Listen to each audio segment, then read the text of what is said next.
Hello, welcome to a new episode of the Healing Hour. We are in the month of July, and tonight's episode is Fitness Gone Wrong, Ways to Prevent Injuries. We're so fortunate to have J. Matthew Brand, the head of our Newport Beach office, join us, as well as Frances Lamb, one of our lead practitioners from the Santa Monica Clinic, joining us. And she is actually traveling, so we're really lucky that she was able to tune in tonight and be part of this. Just to set this up for you all, I wanted to share that the reason we chose this topic is because it's something that the three of us are all very comfortable with. We're very avid fitness freaks, if you want to call it, but it makes us want to be on game for preventing injuries. And you know, the thing is it's an admirable goal to hit the gym weekly so that you feel your personal best, but a workout can go wrong. In one session of pushing yourself too hard, overusing your muscles, you can feel neglect and pain in your body for an entire week, if not longer. And so it's very important to think about what your choice of form is, and also about balance. Balance is very key to the body. Injuries are painful and debilitating. They can also set you back, as I said, for weeks and sometimes even months. And this is very unfortunate because we all have exercise goals, but when you're in pain, it's so hard to live up to those goals. Fortunately, there's some things that you can do to reduce the risk, and that's what we want to chat about with you tonight. It's all about injury-proofing your fitness routine. Not only are Matthew and Frances going to examine some of the culprits that can potentially cause more harm than good, but we're also going to provide you with workout rescue tactics for body maintenance, nutrition, recovery, and so much more. So get ready to crush your next workout, because you are going to be educated with confidence. So thank you so much, Matthew and Frances, for being here. You can both unmute again and let us get underway.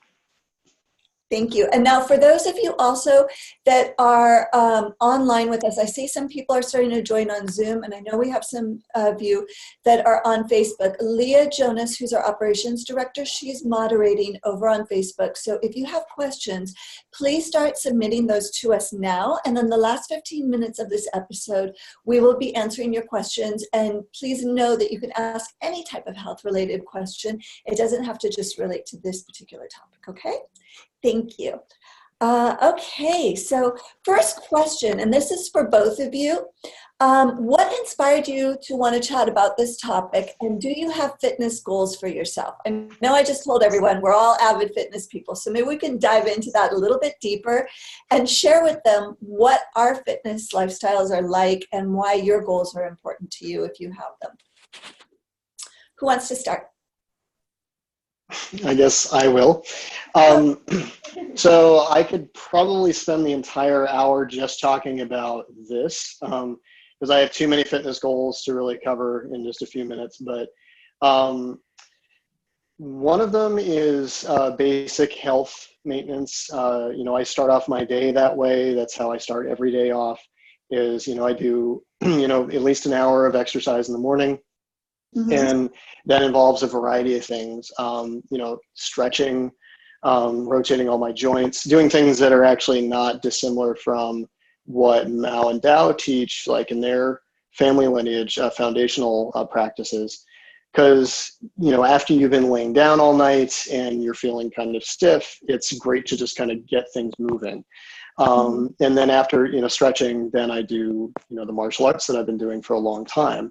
And I think it's really important to move every single day. And part of it's to reach certain goals. So some of them are just, health related. Some of them is you want to get stronger. You want to get better at what you're doing. And then there's other things that I use for myself and then also my patients, which are just basic foundational theories based in the internal style martial arts, which for me are very, very important. And that has to do with maintaining good body structure, which you can't do if you're sitting down all day, or you can't do if you're stooped over someone all day treating somebody. You have to keep everything nice and aligned. And I think even when you go to somebody like a chiropractor, to an acupuncturist, to a physical therapist, they're all concerned about keeping your body in line. And that's kind of what I personally work on, is trying to keep that as intact as possible. And then there's just the other thing of just having fun and while you're doing it, which I tend to talk about a lot. Really important too, because you want to enjoy it. That's what helps to motivate oneself every single day. Yeah. I mean, it also helps to like start off your day with releasing a bunch of endorphins.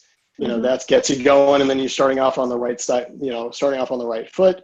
Even if you woke up on the wrong side of the bed, you're getting onto the right foot, and then you have a better outlook.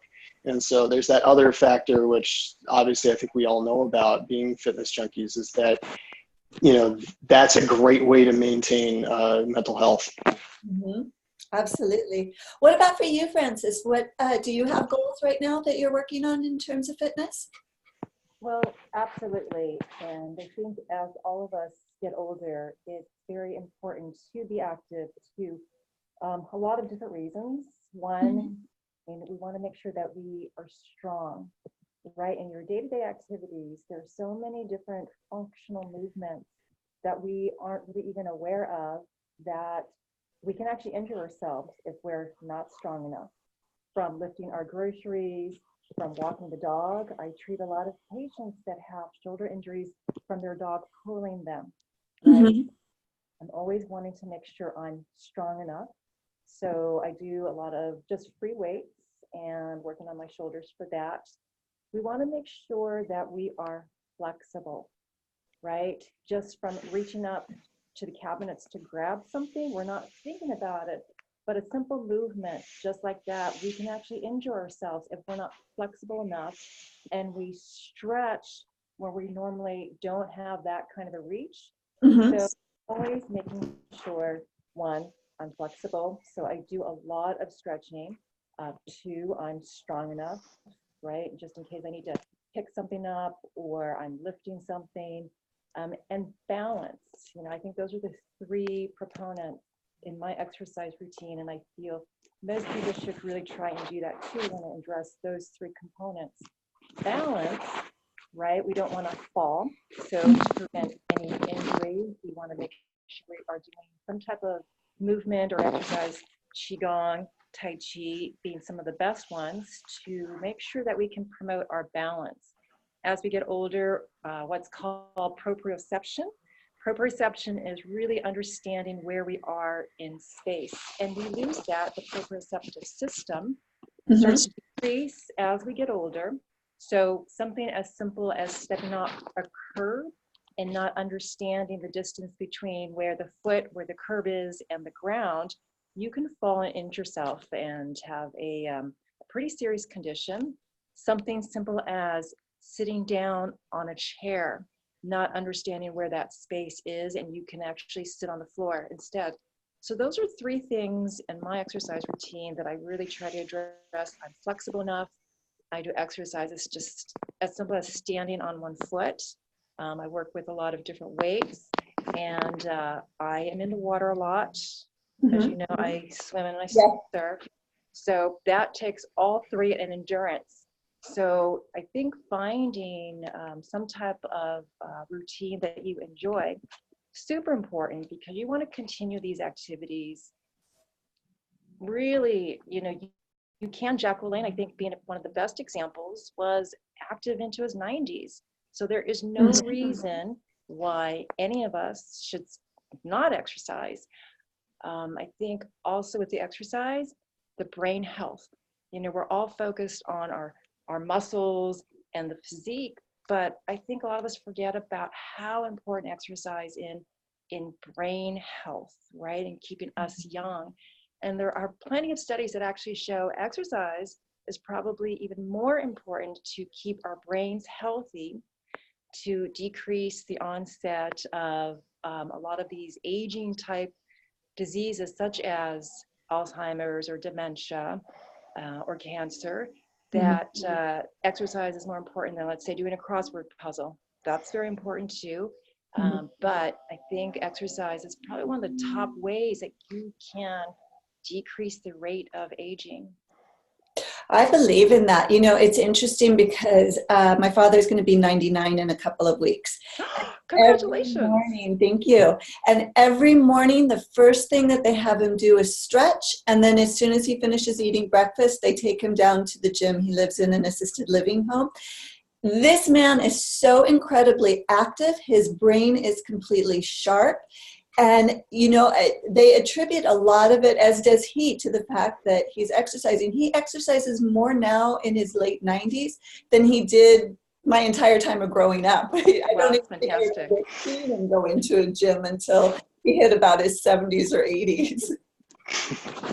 But, you know, it's just a reminder to us. It's something to look forward to when you keep yourself as active as possible.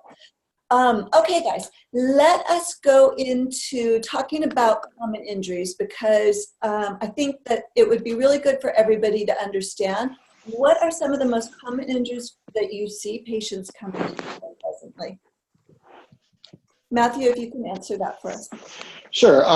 So probably by far the most common thing that we see, or at least that I know I'm seeing, I'm sure Francis is the same case, is back pain. So anything related to the spine, to the hips, to the low back, actually the whole trunk.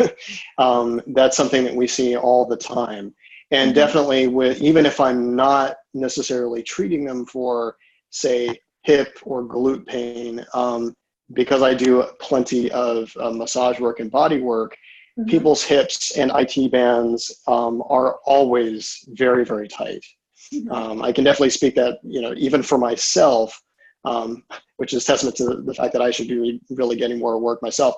But even for myself, like even if you're stretching regularly, even if you're doing everything that you can to, you know, avoid these issues, by virtue of the fact that we're sitting in cars regularly, by the fact that we are just aging. I mean, the aging process kind of stiffens you up a bit, and the low back is, you know, suffers the most because you have these vertebrae that are really tightly, you know, close together. They're receiving a lot of pressure throughout the day.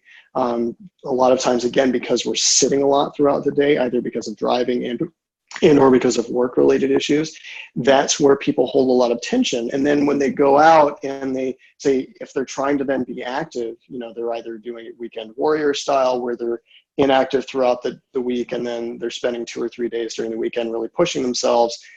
That lack of flexibility then really shows up as they're trying to move and they're trying to really push themselves. And that's where they suddenly will hurt themselves.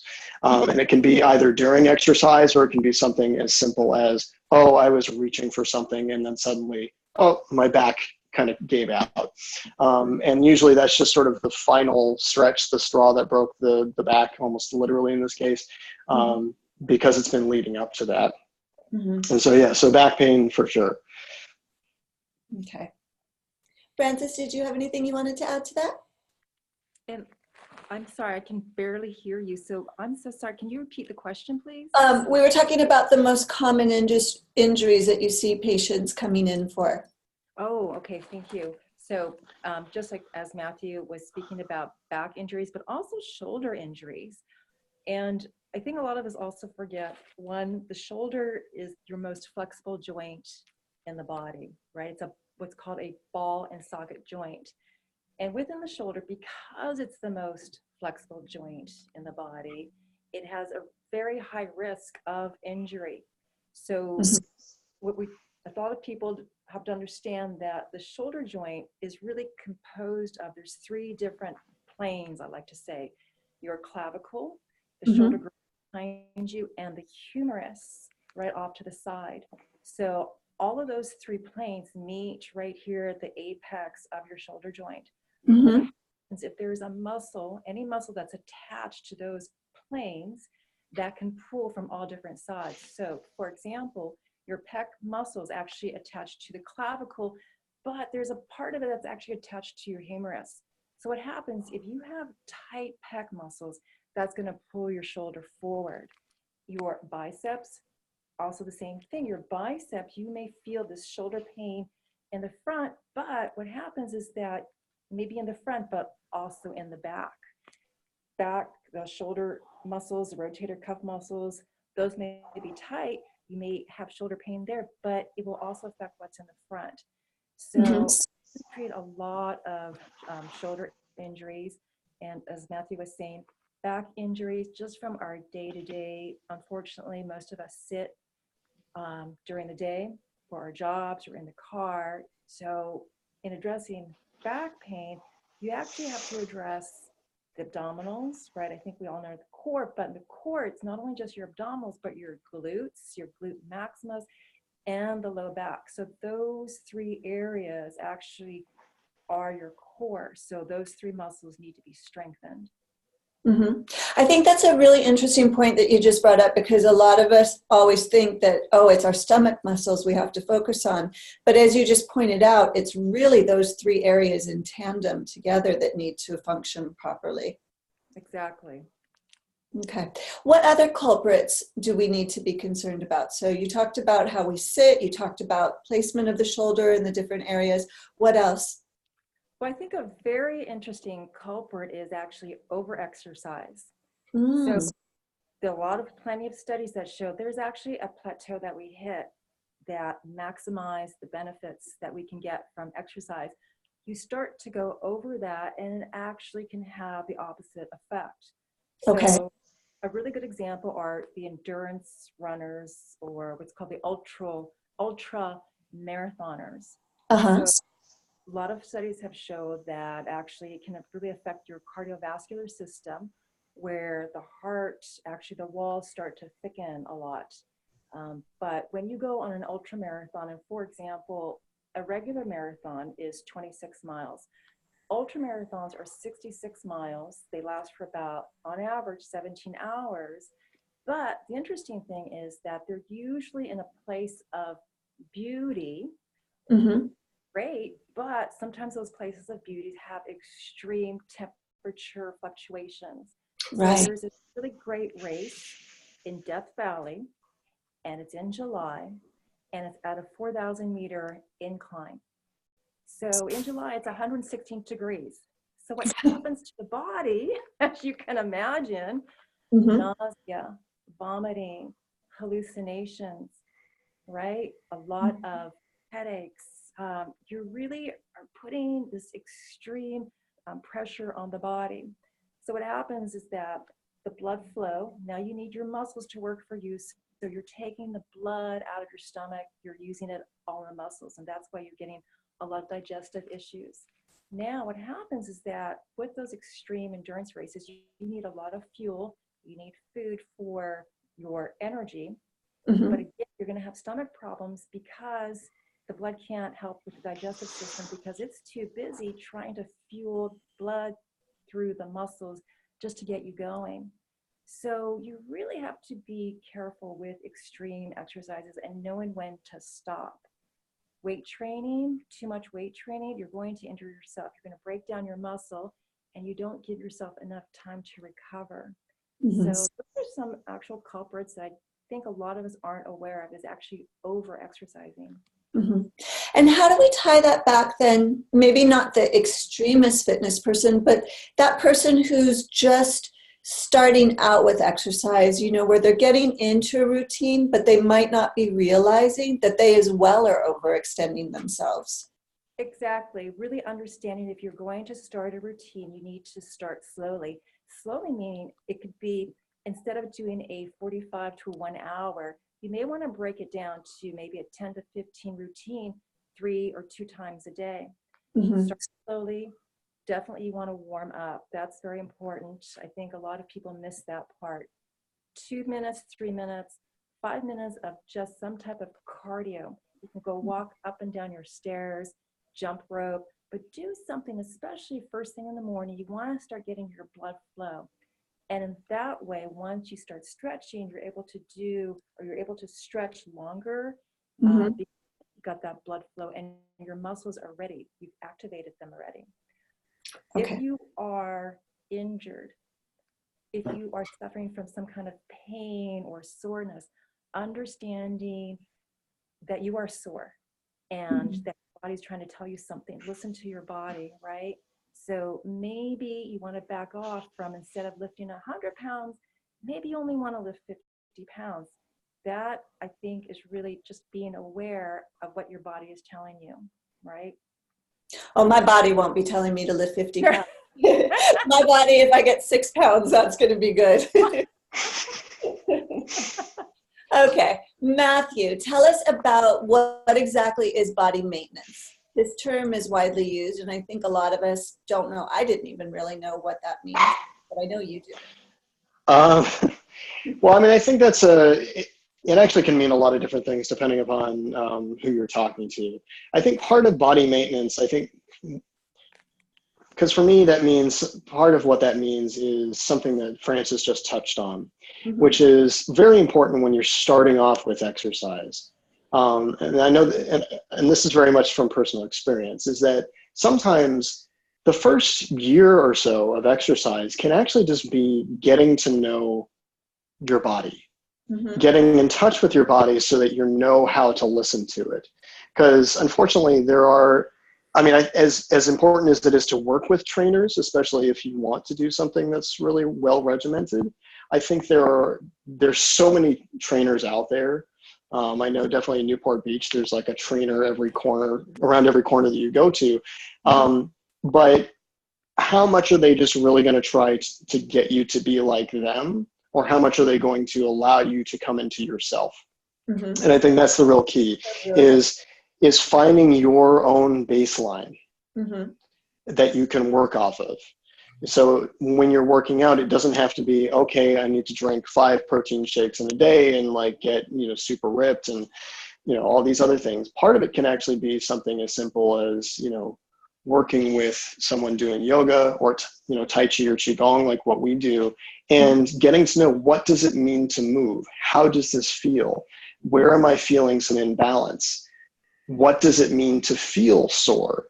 And how do I change up the different types of exercises so I can build up the different types of muscles that are there and build up different types of contractions? So for me, body maintenance really means, for me on a basic level, it's like at the very least health, both mental health and physical health, flexibility, and a basic minimum of strength. But then after that, then there's the goals that, we kind of talked about like earlier on, is how do I then get stronger? How do I do this one type of movement better? How do I achieve, if I'm doing rock climbing, how do I get to the next, I'm at a V7, I wanted to get to a V8. Those things come later on. And I think it's good not to push yourself too much, because when you get into the world of, say, going to a gym or, look at CrossFit or anything like that, or ultra marathoning or whatever, it's easy to look at where these people are. And if you're down here, you can't make comparisons. Right. So like with everything that you do, you can't always be comparing apples to oranges. It's like you can get there, but you have to be patient with yourself. And so for a lot of people, especially if they have been sedentary for a long time, maintenance might be, well, you know what? You're going to start off and you're going to walk. You're going to take a nice slow pace and you're going to do that for at least a half an hour every single day. And then you build up from there, and it doesn't have to be, you can take your time. You don't want to get out of breath, and then you can start switching things up. Then you can add different stretches. Then you can maybe add a little bit of like a cardio where you're getting your heart moving, and maybe you're not going to push yourself on a day like, today, or how it has been recently in Southern California where it's super hot, or even in Europe. So I think that knowing yourself, I think really is going to determine the answer to that question. How do you maintain yourself? Okay, those are really good points. You just touched on the cardio aspect too, and I know I hear a lot of times from individuals that it's one of the most challenging and frightening areas to dip your feet into, especially as you say, if it's somebody who's been sedentary for a while. What would you recommend to them as a way to ease themselves into exploring a cardio workout on a weekly basis?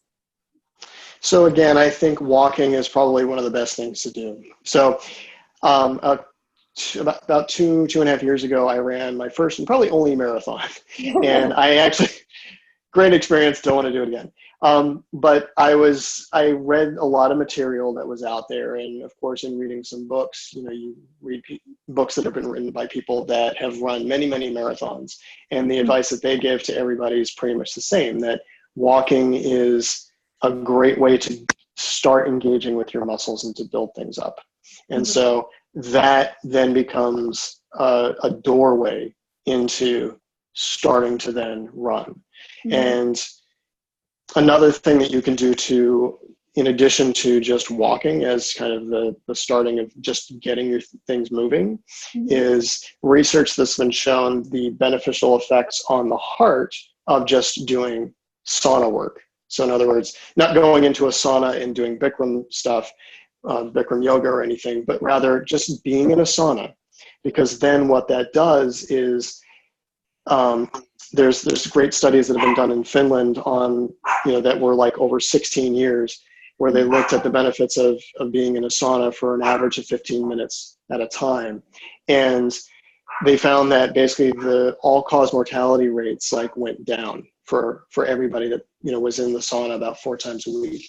And the mechanism by which they found this to work is pretty much the same as if you're doing cardio.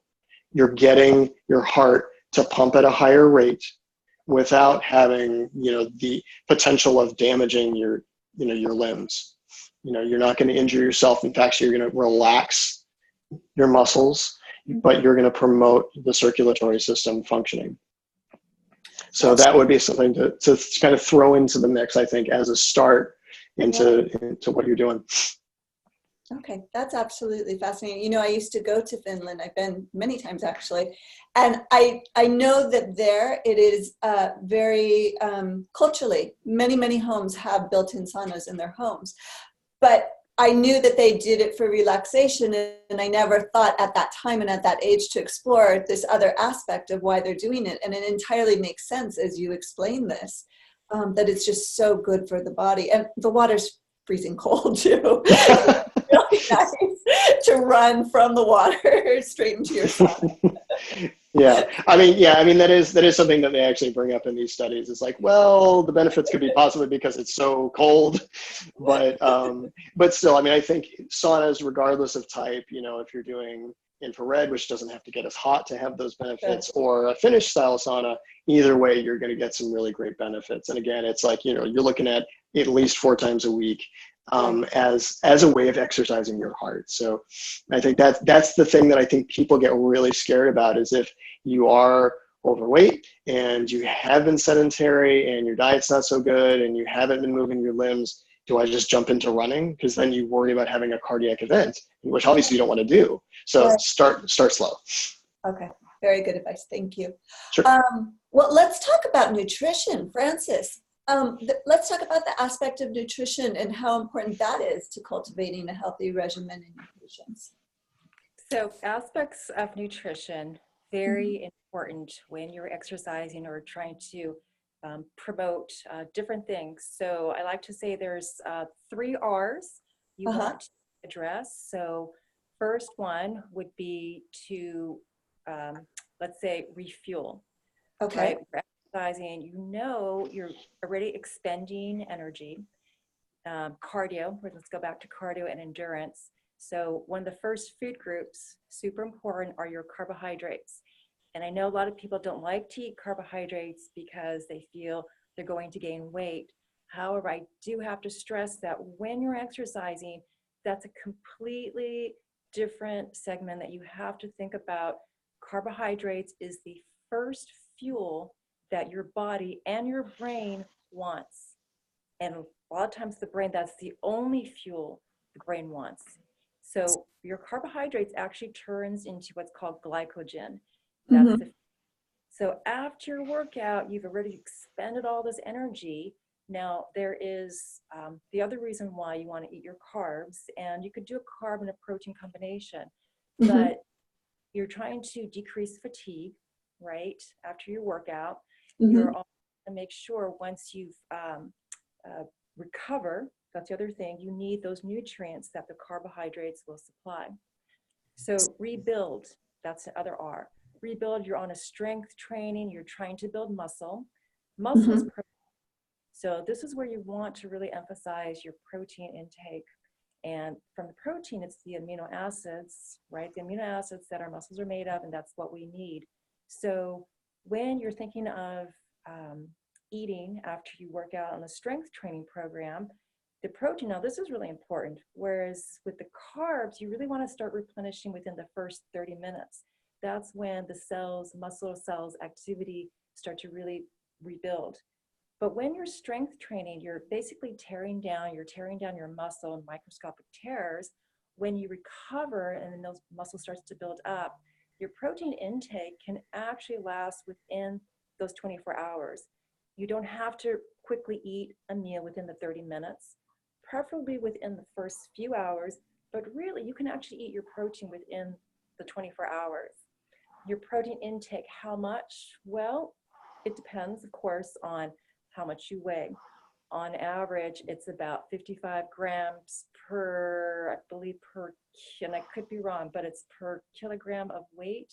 But let's say for an average 150-pound person, 55 grams equals to about really 2 to 3 ounces of protein. It's not very much. It's a deck of cards. So if you think about that, it's not a lot. So protein's super important. Uh-huh. Then you want to, we call it rehydrate, right? We're sweating a lot. Your electrolytes are your minerals from your calcium, sodium, potassium, magnesium. There's other ones, chloride, phosphate, but those we start to lose. And that actually, we can have muscle cramping. You can actually have seizures. We talk about, or there's dehydration sickness, right? If you don't get enough fluids in your body. So those electrolytes can actually come from food. There's a lot of fruits, especially watermelon, pears, even strawberries, or there's a lot of water that are enhanced with electrolytes too. So that's super important that you are actually rehydrating. And preferably you want to be drinking water before your workout, during your workout, and after your workout. So those are the 3 things you have to really consider nutritionally wise when you're on an exercise program, making sure you have the right fuel to keep you going. Okay.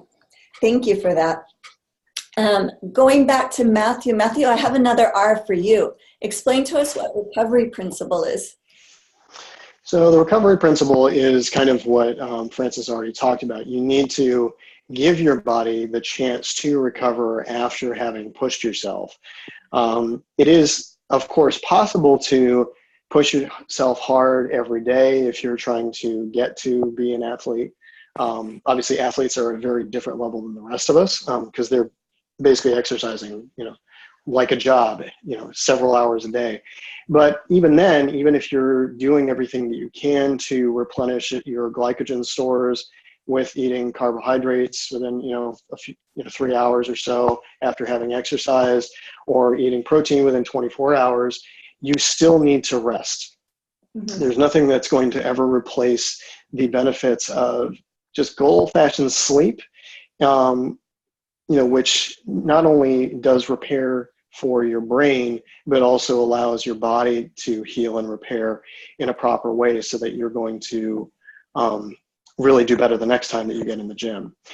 The other thing that you need to look at, if you are getting to the point where you're looking at a strengthening program where you're, say, working on, and I think most people who have experience doing some weight training or resistance training know that you can't do legs all day every day. You have to switch it up, so there's you need a variety, and I think variety is probably the best or biggest key to avoiding injury. It allows you to recover easier. It allows you to develop a variety of different muscle types. So I think we've probably all heard about both the fast twitch and the slow twitch muscles. So typically, type 1, which are the slow twitch endurance type muscles that are longer, and then the fast twitch type 2A and type 2X muscles that really are going to give us the power moves. But you need to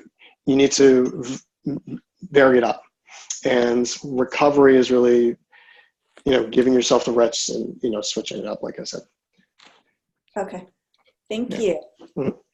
Well, you both are acupuncturists, so let's talk about that. What, for Francis, perhaps we'll start with, and then Matthew, I have another question for you. How does acupuncture support fitness injury prevention? Acupuncture is probably one of the best things in terms of recovery for sports medicine. A lot of professional athletes or a lot of professional sports teams actually have acupuncturists on staff now. Mhm. What I love about the acupuncture and the needles is that we can really get deep into the site of injury. And when you start to needle someone, it can reduce swelling right away. Mhm. So then a patient will come in with a swollen ankle, swollen knee, and that swelling will start to decrease. And what happens is now swelling is a protective mechanism that the body has to protect that area so you don't injure it even more. However, if you don't reduce the swelling, it's going to be a little bit more difficult to stop the pain. It's going to be a little bit of a slower way to actually heal because you want to promote blood flow. Mhm. So with acupuncture, we can reduce inflammation, we can speed up the healing process, and definitely we can reduce pain. So I want to read a quote from the World Health Organization actually about this. So according to the World Health Organization, acupuncture's effective rate in the treatment of chronic pain is comparable with that of morphine. Acupuncture has been shown to clinically trigger the release of pain-relieving chemicals like endorphins, which act as a natural and rapid pain reliever with long-lasting effects. So with our injury, of course, pain is probably the number one thing that we can feel. But again, that's the body's way of letting us know you have an injury and you need to stop what you're doing. A lot of people who do sports and who are very serious about their sports will push through the pain. Mhm. But when you do this, what will happen is that that injury will even get worse. So acupuncture, please come on in because we can definitely reduce the pain and decrease the time it takes to heal that injury. And that's so important. Matthew, just Mhm. adding on to that, if a patient complains about a previous injury, how do you handle constructing a more aware fitness regimen for the individual? Well, first of all, what I do is I try to see how that previous injury actually is affecting them. Mhm. So if they say we're continuing to push through the pain, like Francis indicated, if they had, say, a knee injury and they decided to ignore it, more often than not, it might be more like a shoulder injury and they ignored it and they just kept pushing through it. Regardless of where it is in the body, they're going to overcompensate in another part of their body to make sure that they get through the exercise and that they try to remain strong. And so what you then have to do is look at where their imbalances are and try to get them back into balance as much as possible. So obviously, if they had not come in when they had their previous injury, then you need to try to work on both the existing injury, why they're coming in to see you, and then you need to look at really trying to break up any potential scar tissue that may remain in the previous site of injury. And so acupuncture obviously plays a huge role in that in terms of breaking up that scar tissue. We also use Gua Sha a lot to help with that. So Gua Sha is literally translated as a scraping technique. It sounds worse than it is. Let me see if I have a Gua Sha tool with me. Okay, here we go. So I just happen to be there. So this is one of my favorites. Francis actually reminded me how much I need to be using this. I think I need one too. Yeah, so this is kind of looks like a gun, but it just fits into your hand really nicely. And they come in all shapes and sizes. Traditionally, they look like a credit card, and it's made out of jade. And on our faces as women, right? That's different. That's a roller that you would use. This is it's just a flat piece that you can use on your face. Oh, okay. Yeah. Sorry, I don't have any women's product of my own. So, but yeah, I mean, circulation and remolding the muscles in the face. But that's exactly what you want to do. And but in this case, what we're trying to do is you use more pressure, and obviously when you're doing it on someone else instead of doing it on yourself, the patient is able to lie flat and get as relaxed as possible, and that allows us to get deeper and help break things up. So a comment. Holding that, you were holding it a certain way just now. So normally what I would do is I would hold it like this and say, if this is an area that I want to affect, I'm going to basically go like this. I don't know if it's really easy to see. It is, yeah. Okay, so there's this. This is another, you can use it in different ways, like, and hold it in different ways depending upon what you want to, break up. So this is actually a good place to really be showing this. So tennis elbow is obviously something that we see pretty regularly. Acupuncture helps with reducing the pain, but at the end of the day, I found Gua Sha to be something that is extremely helpful in helping to break this up, bring more blood flow into the area and speed up healing. So the only danger is if I'm not doing this right. I've actually given myself tennis elbow by holding this too tightly, but that's just my fault. But but really, I mean, this is one of many tools. This cupping is obviously something that Michael Phelps helped popularize. Obviously, there are great football stars that are also using cupping and acupuncture, and so new injuries are old. You have to address all of them, because just by looking at somebody and seeing how their structure is, if someone comes in and they're standing like this and they're complaining, oh, this one hurts, you also know that there's something wrong here, or maybe there's something wrong in their hips. Either way, we have to figure out what they're doing wrong, what's lacking. Maybe it's the core strength that we were talking about earlier on, with, building up abdominal pain to take pressure off of the shoulders so that they're able to hold themselves upright. Because the thing is about abdominal strength is that the abdominal muscles, it takes them a lot less effort to hold you upright than your back muscles do. So trying to engage with them that way, I think, is really great. If obviously in a perfect world, if we can work on them one-on-one and actually do some one-on-one training with them, then we can find their strengths and weaknesses. So this is a patient that I brought up in the past, but he has, a lot of neck pain and very limited range of motion because of a really terrible car accident. And there's not much we can do to really change that. We can alleviate his pain with acupuncture, but on a training basis, what can we work with? Hip strength, hip flexibility, leg strength. All of these things are super important. Core strength.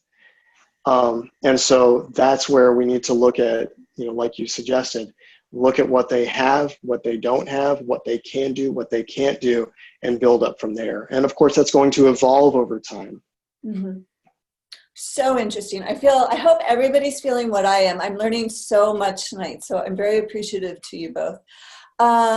Francis, can you talk about, let's say, I know there's so many out there, but if there were 3 essential exercises that all of us should be doing, what would you recommend? And why? Well, there's 3 different exercises in terms of building strength. I will push-ups. All right, so now push-ups you do have to be careful of, and for women, we don't have the same upper body strength as men do, so I do recommend doing your push-ups on your knees. But the reason why I say push-ups are super important, because we do need our upper body strength, and it's probably one of the easiest things that you can do where you don't need equipment. You do have to be careful, but you're going to strengthen your pectoral muscles, right? So you're going to be strengthening your shoulders in that way. You are strengthening your biceps and your triceps too. You're also strengthening your rotator cuff muscles. But again, you have to be very, very careful when you do push-ups. But it's probably one of the best exercises that you can do to address your upper body strength. Okay. After that, I have a question for you in relation to that, because I know that it's a debatable thing. Some teach us keep your elbows in. Like those of us who do yoga, we're taught keep your elbows in, be in alignment and do it, and have your chest over your elbows and your hands, your wrists. Then there are other types of exercise where they say elbows out and do your push-ups. What is the correct form that causes the greatest balance? I don't know the wording for it, but I know certainly my body feels different doing one form versus the other. Exactly. Well, it's funny because I actually will say somewhere in the middle. Okay. Just to throw everybody some more. Exactly. So you're not too far out. You're not too far in. You're right actually in the middle. But the other thing, back to the push-ups, you can do it on, on a wall, actually, a standing push-up. You can do it on a chair because it is a difficult exercise that a lot of people have problems with, and it's an exercise that you can actually injure yourself to. But yeah, you do want to make sure that you are aligned properly. Okay. So I would highly recommend doing that to address your upper body, your core, and your back. Now, with each exercise that I suggest, there's actually also a stretch too, because you can't just exercise without stretching. So after you do your push-up, you're definitely going to just want to stretch out your arms, do your shoulder rolls, just to stretch everything out after you do your exercise. Your core, I actually suggest, and this may be difficult for some people, but I'm going to tell you how to do your sit-ups. I like doing mine actually on what's called a Swiss ball or an exercise ball. So that takes a lot of pressure actually off the low back, because your legs are actually already raised. They're put in a 90-degree angle. You're putting your legs over the Swiss ball. So that right there is going to alleviate a lot of pressure on your low back, because you can injure yourself doing sit-ups. So don't try to do your sit-ups, and you can injure your neck too if you don't do it properly. So don't try to do your sit-ups if you're starting out on an exercise routine just from the floor, your back completely on the floor and your legs completely on the floor. Use a Swiss ball. If you don't have a Swiss ball, you can actually wrap your legs or put them over your bed or a sofa or a chair, but something that's going to give that low back, it's going to help you with the pressure coming off the lumbar spine. So you can do your sit-ups that way. You don't have to take your sit-ups all the way. That's the other thing. People think they have to take your sit-ups all the way to your knees. Right. You need to do that. You can take them up halfway. But the important thing is also how you're breathing too. So make sure that you're breathing as you do your sit-ups. So that's going to address your core, the torso. When you say breathing, what do you mean? So when they're, let's say when they're laying flat and they're coming up, are they inhaling or exhaling? You're actually going to exhale when you exhale as you come up, inhale as you go down. When you go back down. Exhale when you come up, inhale. A lot of people don't hold their breath while they actually exercise, and that's actually can be very, very dangerous, holding your breath while you exercise. So remember to breathe while you're doing any kind of exercise routine. Third, I feel very important exercise, and this is going to address the lower part of the body, are squats. Make sure that, and this is where you actually do want proper technique too, legs or your feet about shoulder width apart. You don't have to come to a complete bend as you squat. Do what's comfortable, but that's going to address your glutes, your quads, your hamstrings, your legs. So do a nice squat, and you can actually add a couple of weights. You can start with 3 pounds, 5 pounds, 10-pound weights, and do squats there. So with those 3 exercises, you can actually do modifications, and your whole body, you can do a complete workout routine just from those 3 exercises. What I like to do too, to address what's called a strength or power strength, just to gain more power, and power, kind of the quick twitch movement that Matthew was speaking about too. And sometimes you need your reactionary time, going back to stepping off a curb, catching yourself to react. That's where power comes. So with the squats, you can actually do a power squat and just jump up in the air and come back down. And again, a lot of modifications on those 3 exercises, but also include your stretching with those exercise routines. Okay. Thank you. Let's see, one more question for Matthew, and then I think we should jump into our questions from our patients because we have quite a few coming in. Matthew, this goes back to what both of you were talking about earlier in terms of being able to have acupuncture be part of the regimen. But let's say somebody doesn't have access to that. Do we have anything over the counter that we're able to offer as far as supplements that are also beneficial? Yeah, I mean, first of all, I mean, we have some pretty well done DVDs that were made. So because we've talked so much about core strength and back issues, I think, you know, we have two things that basically go hand in hand. First is, you know, Dr. Mao and Albert Vaca's book on back pain. So that addresses everything that we've talked about today pretty much, and then some. So that one is a fantastic resource.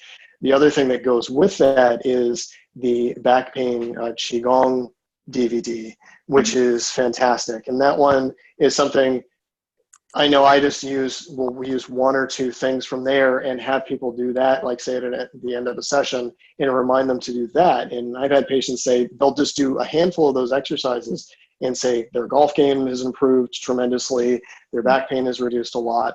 But there's so much more than just a handful of exercises. There's so much in there that I think is really fantastic, that I think, you know, if you don't have access to an individual to train you, and also you're very much a beginner and you kind of want to get started, that's a really great place to start. In terms of supplements and other things that you can take, I mean, there is our tension roller ball, which is really great. So that's going to help relax certain areas. So if you want, you can kind of use it on certain, like a specific spot that might be bothering you. Unfortunately, I don't have one to show you, but you know, you do. Okay. So it has a nice roller ball on it, and you can kind of use it therapeutically on an area. You can kind of do it in a wide area, or if you just want to do it acupressure style, kind of rub it on and then actually massage it yourself.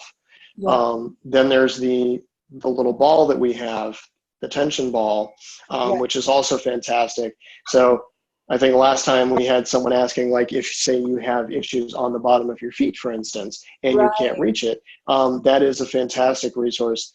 You know, just basically putting your own weight, using the weight that you have to press down on that area, so that if, say, you have something on the arches of your foot, say you have plantar fasciitis, that's a fantastic resource to help with that. Or if you kind of want to get at certain spots on your back, you can kind of lie on it.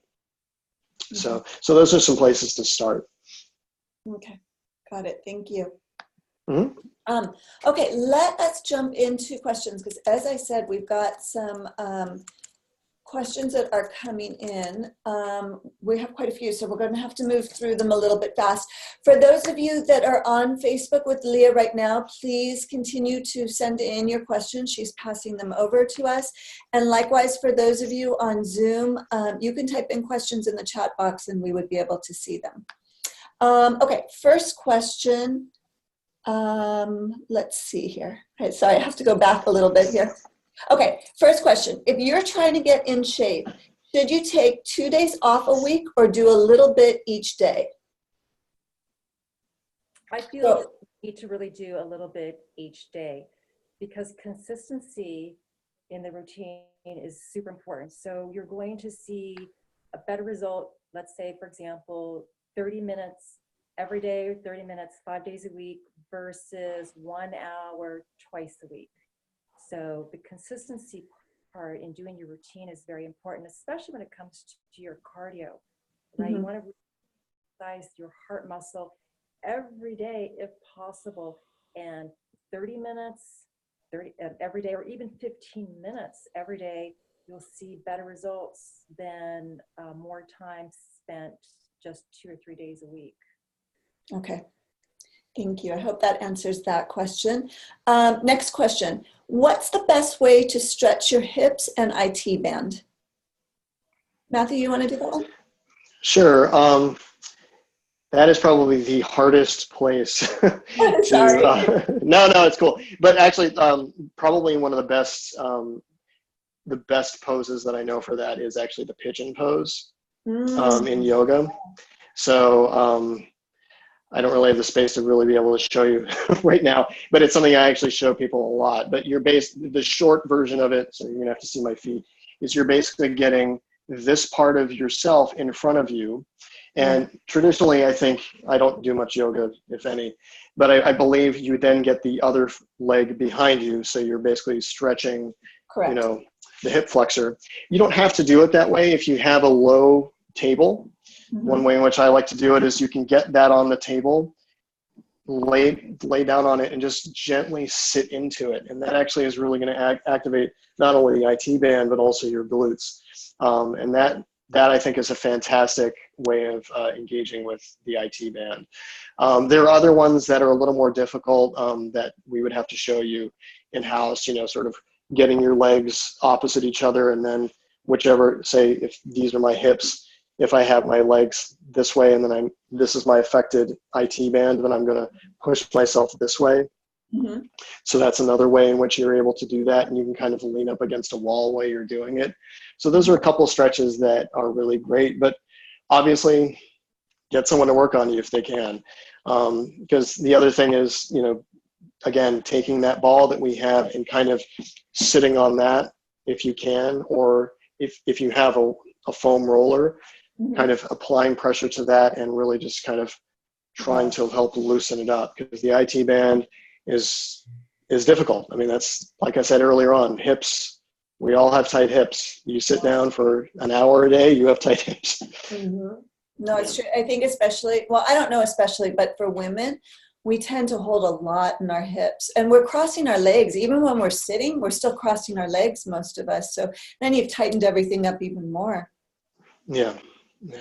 Okay, next question. Any movements I can do for a torn rotator cuff? Torn rotator cuff?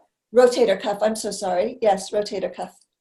Well, that actually depends to what degree the rotator cuff is torn. So there's first, second, third degree. That's right there very important. At what pain level are you at? We usually like to use a pain scale of 10 being the worst pain, pretty much non-functional.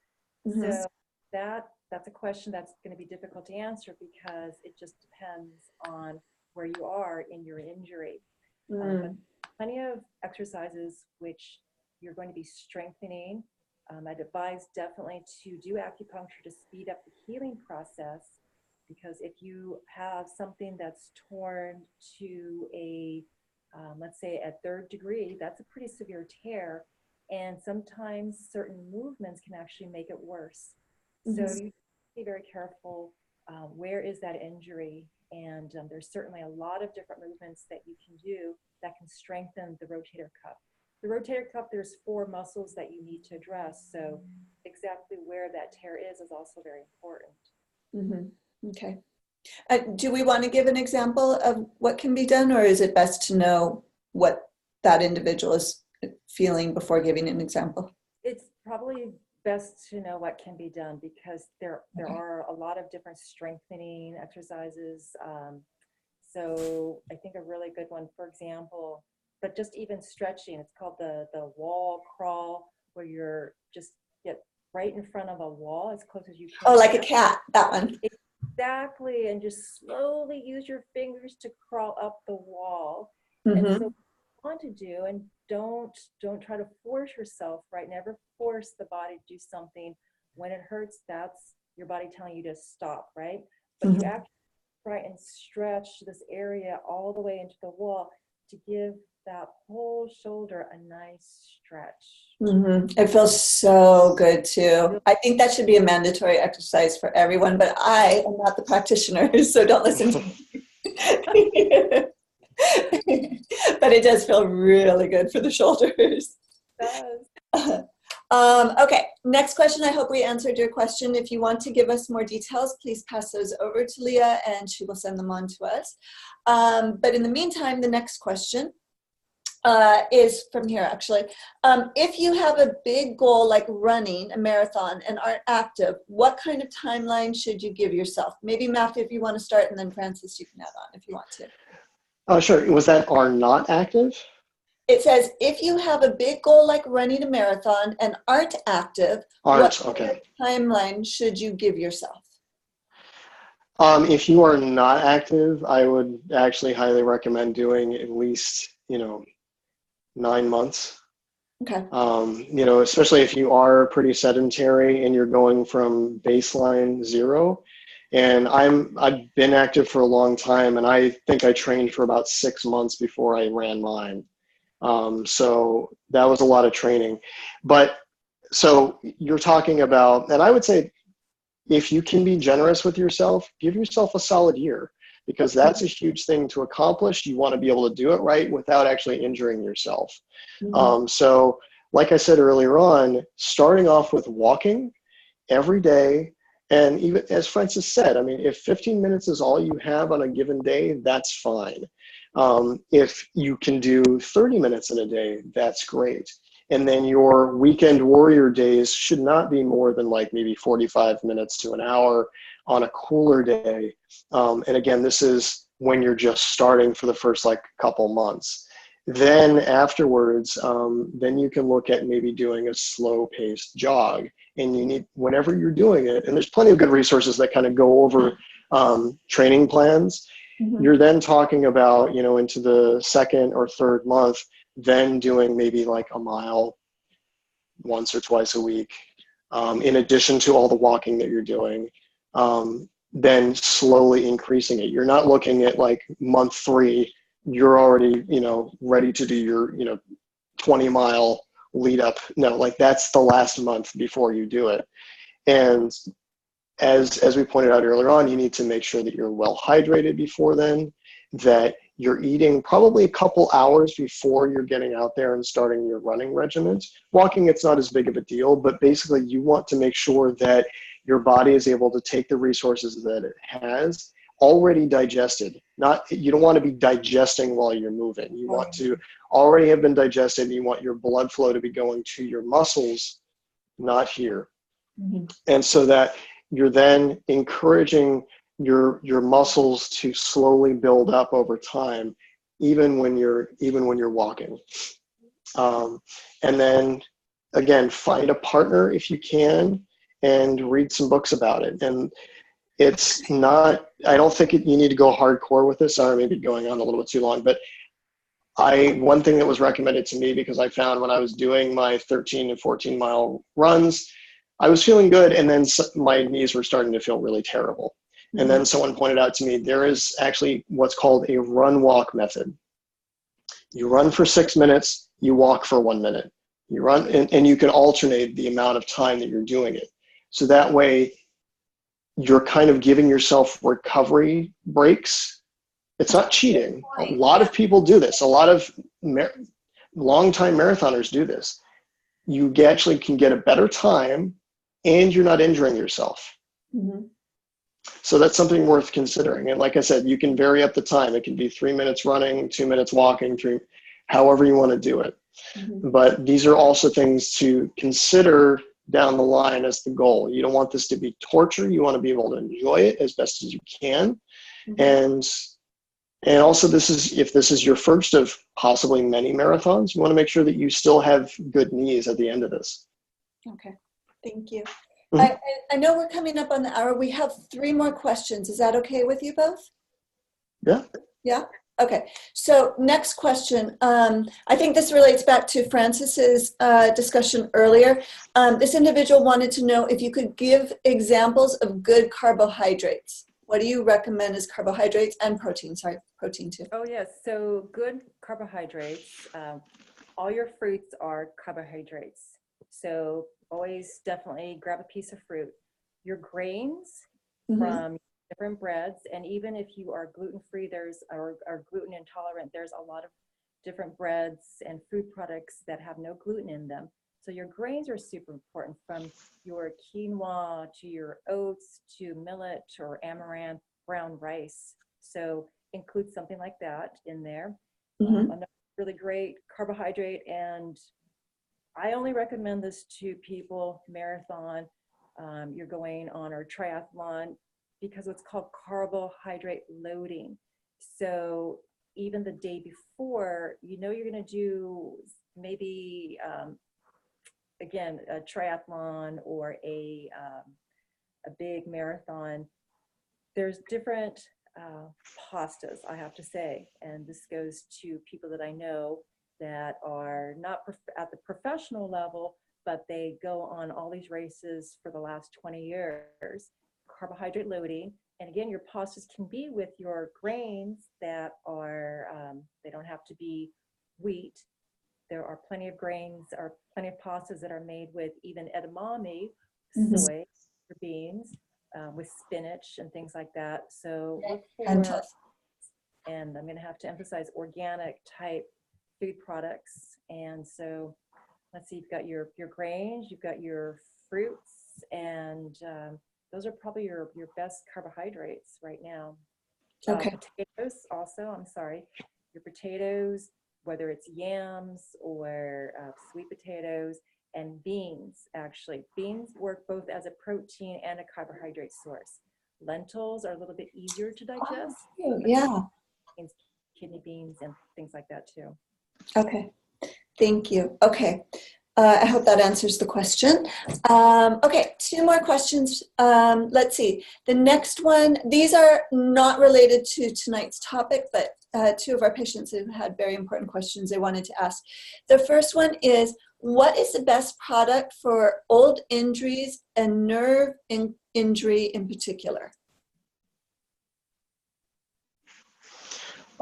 So nerve injury, it'd be hard to I don't have really any be, details on yeah. that. Well, I mean, I think it depends on where the nerve damage is really coming from. Usually if there is some nerve damage, then you probably have some inflammation going on, and so you want to help reduce that. Ultimately, with nerve damage, one of the best things is come in for some acupuncture, because that really can help the nerve repair better than it would on its own. But products in and of themselves, I mean, we have inflammation fighter that we use for all kinds of inflammatory conditions. That's really going to help you feel better and reduce the amount of pain that you're experiencing. If that nerve damage is due to compression, say you have disc compression in the back, or, you know, generally that's where it is, then you can look at trying to strengthen the bones and the collagen around that. And then we have, you know, our collagen boost supplement, which I think is a pretty great resource, because then you're really trying to help support and strengthen the body so that it's opening things up where that nerve may be pressed on. And then we also have, you know, something called Durabone, which is another thing that we use for bones. So again, without knowing details, obviously, in a perfect world, if you can come in to us, or if you're not local, then to your local acupuncturist to really help reduce that pain, I think that's one of the best things to do. Okay, thank you. I actually, with this individual, it's good you mentioned the other things, because I know she's from Australia, so that wouldn't have been quite so easy to do. So thank you for that. Okay, and final question. I've had gastric bypass and fight the battle for deficiencies. I currently suffer from migraines after a knee replacement. My doctor is trying several different remedies to no avail. Can you recommend any natural remedies? I would prefer no more medications. Sorry, the doctor is trying several different medications to no avail. Could you recommend any natural remedies? I would prefer no more medications. Thank you. For gastroenteritis? Gastric bypass. It says, I have had gastric bypass and fight the battle for deficiencies. I currently suffer from migraines after a knee replacement. And then goes on about the medications versus natural remedies. Does that make sense?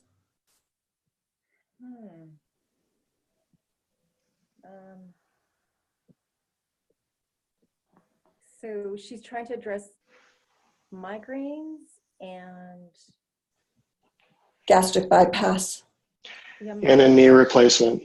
And a knee replacement. Right. Well, I mean, I think in terms of just supplements, I mean, obviously, if supplements are still medications, obviously, I think one of the big things, sorry, Francis, I didn't mean to cut you off, but I think one of the considerations that we need to take, and one of the things we need to take into consideration is the fact that her digestive system may not be functioning as well as it could be, which is probably making the medications that she's already taking less effective, especially if part of it is her trying to take things like pain relievers or gabapentin or something, or tramadol, whatever she's been given, to help alleviate these migraines that she's getting, or even deal with the pain of having had her knee replaced, because we don't know how well it was done, because unfortunately they can be done really well, or sometimes they're not done well at all, and the recovery process is in her case literally a headache. And so obviously there's the same kind of supplements that we talked about earlier on, the inflammation fighter, because we want to reduce the amount of inflammation that she has after the surgery. Obviously there's a certain amount of inflammation that is normal and helpful for her getting better as quickly as possible. But if it's going on for too long, we don't know when this was done. That's when you need to really try to reduce inflammation as much as possible. Topically, again, things like, a tension roller, or we have our tonic oil, which is a larger amount of it. If you don't need it to be portable, you can go with that. And sometimes that we don't know what's causing the migraine, if it's a result of the surgery, and if there needs to be more blood flow, and things are kind of stuck and it's just kind of rising up to our head, or if there's other things going on. So unfortunately, there's not enough information. There's a lot of information, but there's not enough information to really be able to help this individual. So obviously, if they want to call us so that we can talk to them directly, I think that's probably the best idea at the end of the day. Because obviously we do want to be able to address your concerns as much as possible, but we're getting into some specifics and we don't really want to have to talk about them in this venue. Okay. Thank you. And I hope for this individual, I know you were planning to tune in. So I hope that we've given you as much of a response as we can at this time. And as Matthew said, you're welcome to call in and we can discuss it further with you. Okay, well, I think from here now we are going to need to wrap up. I'm so appreciative to both of you for sharing so much fantastic information tonight. Wow, like both of you just brought it on. And I think we all need to just go back and rewatch this again because there's a lot to absorb. Just parting thoughts, what would each of you like to share as far as a parting thought from tonight's episode? Well, as a parting thoughts, I hope this inspired everyone to really try to put together some type of an exercise routine, because the benefits are really extremely useful. And again, I hate to say this, but as we get older, we all will be getting older, but we can all also really almost not completely stop, but slow down the aging process. And we want to be able to be comfortable and independent and really minimize the risk of all these different chronic diseases, chronic conditions. And this is a way to take care of ourselves and really take our lives into our own hands to have a really wonderful, fun life. And that's the other thing, is look at your exercise routine as something you're having fun at. So if you're going to do a jog, go somewhere that gives you joy and a lot of beauty, and make that a part of your life. Okay. Thank you so much, Frances. Thank and you. Matthew?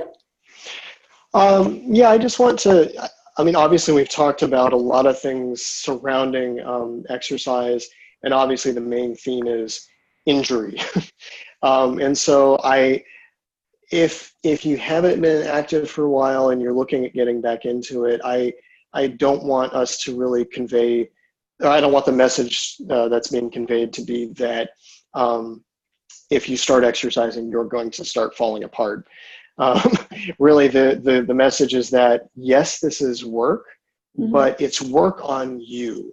Exactly. And at the end of the day, you are the most important person. And then you can go from there and then help other people as much as you can. Much better if you're able to, do the basic things like kneeling down, grabbing something, picking up your child or your dog or whatever, being able to be as mobile as possible. And doing that work means that, as Francis implied, you're going to be able to do it for longer. Your health span is going to last longer into older age.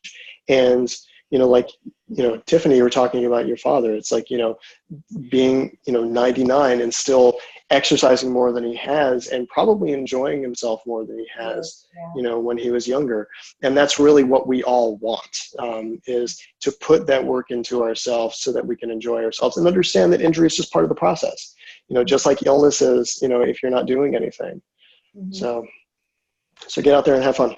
Thank you. Well, Matthew and Francis, thank you so much again for tonight's episode. We're all very appreciative to you both.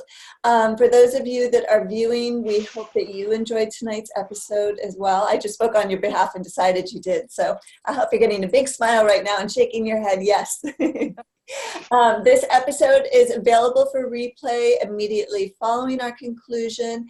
And we will be back the first Monday of August with Dr. Mao and a new topic of Dear Dr. Mao. So take care. Have a wonderful night. Thank you to you both again, too. And we will see you next time in our Wellness Chats. Bye. Bye.